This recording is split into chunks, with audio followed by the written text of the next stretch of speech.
deities Baal and Tammuz were worshipped by the ancient Moabites under the names Chemosh and Molech. We see that the names changed, but the worship remained identical. The ancient Moabites would celebrate a public child mass, a public child sacrifice during the winter solstice during December 25th. Building up to this most anticipated time of year, all the parents would compile long wish lists that they would like to see in the next year. Then they would bring the infants that were born within that year to the idol Chemosh or Molech. The priest of Chemosh or Molech would stoke large fires inside of the hollow metal idol of the deity.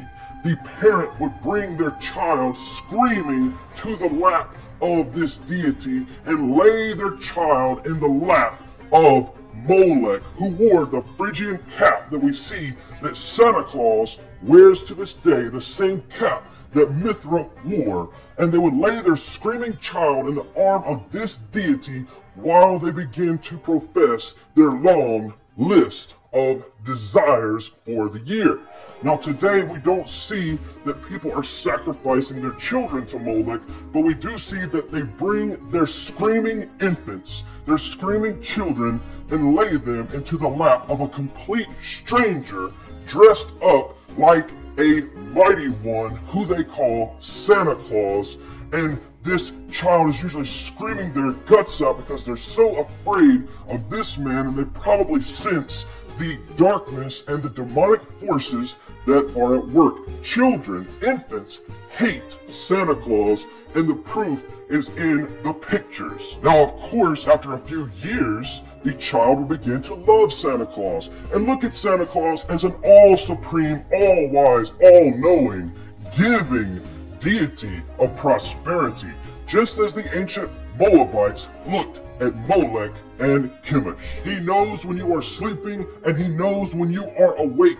In fact, he is all-knowing. He is immortal. He has no beginning and no end. He compiles a list of names on a scroll for the good and the bad children. He rewards the good children with gifts, and he punishes the bad children with lumps of coal reminiscent of the flames of Molech. He answers their prayers and their petitions. He flies on a magical chariot, just like Mithra, Sol Invictus, and Odin before him. In fact, he is a deity of prosperity worshipped by the people of the world. And it's amazing that Christian parents would put this idol, this image, against the face of Yahuwah and teach their children that gifts come from this magical, all-knowing being, making him a deity. And they will lie to their children and tell them that he exists. And while they're young, they will believe it with all of their heart until finally they are crushed under the realization that their parents had tricked them. And now they will question everything that their parents will ever teach them about the scriptures because of this innocent white lie, as they say. Santa and his elves have a very dark past. Santa is identified as an elf in most of the world. The Celts believed that the elves were witches and wizards, and they were identified by their pointy or Phrygian caps. And they were the teachers of the dark arts. Webster's dictionary describes an elf as a wandering spirit, a fairy, a hobgoblin, an imaginary being which our rude ancestors supposed to inhabit unfrequented places and in various ways to affect mankind. Also, an evil spirit or a devil. Satanist and New Age guru H.P. Blavatsky states that elves are disembodied spirits used in magic and sorcery, and are the principal agents in seances. In places like Austria, Hungary, Germany, Italy, and elsewhere, Santa Claus is identified by his original name, which is Sinterklaas, and there are variations of Sinterklaas throughout Europe. Some variations have Sinterklaas riding on a magical flying goat. Other versions have him riding on a magical flying white horse. Either way, he is always accompanied by dark helpers. Usually they are referred to as the Krampus. And the Krampus is a half goat, half man demon that goes with Santa Claus from house to house. In the 1500s, Santa Claus became a kind old man who gave gifts and flew on his magical chariot and was accompanied by these dark helpers or blackjacks. He was Christianized as a saint by the name of Nicholas, supposedly based on the saint of Myra in Turkey, who was legendary. He would leave gifts under the sacred tree on his birthday if you had been good, but if you had not, his demons, his Krampuses, would either abduct you or beat you with sticks. Saint Nicholas supposedly captured Satan and called him by various names: the Krampus, Baalzebub, Zwartdeit, or the Black Peter, and Neck Ruprecht.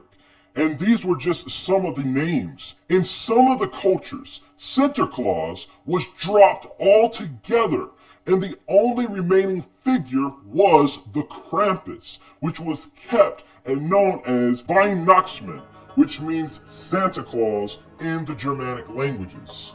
In other words, in some cultures, Santa Claus is known to be Satan himself, who is the Krampus. Now let us look at some clips of Santa Claus in Europe. But be warned, some of these images may be disturbing. And these are the satanic origins of the Anglicized Santa Claus, who is Sinterklaas, and his elves, the goat-headed demons. And this is important to understand because the goat-headed mighty one is worshipped in the religion of Satanism and in pagan worship by the name Baphomet. He is also called the Horned One or the Stag Deity. Sometimes he is depicted with the horns of the goat, and sometimes he is depicted with the horns of the reindeer. In the 1970s, the Second Vatican Council stated that no Roman Catholic bishop by the name of Saint Nicholas ever existed. This is historical because people will often say, well, St. Nicholas was a real person, but the Second Vatican Council states no such person ever existed. They go on to state that the legends attributed to St. Nicholas had no Christian origin and probably came from pagan traditions. So therefore, the character known as Saint Nicholas is a myth. He is nothing more than a pagan deity who has been revamped and Christianized, just like Christianity has Christianized Christmas. The Oxford English Dictionary states the devil is called Satan, Lucifer, Beelzebub, and even in popular rustic speech, he is called Old Nick.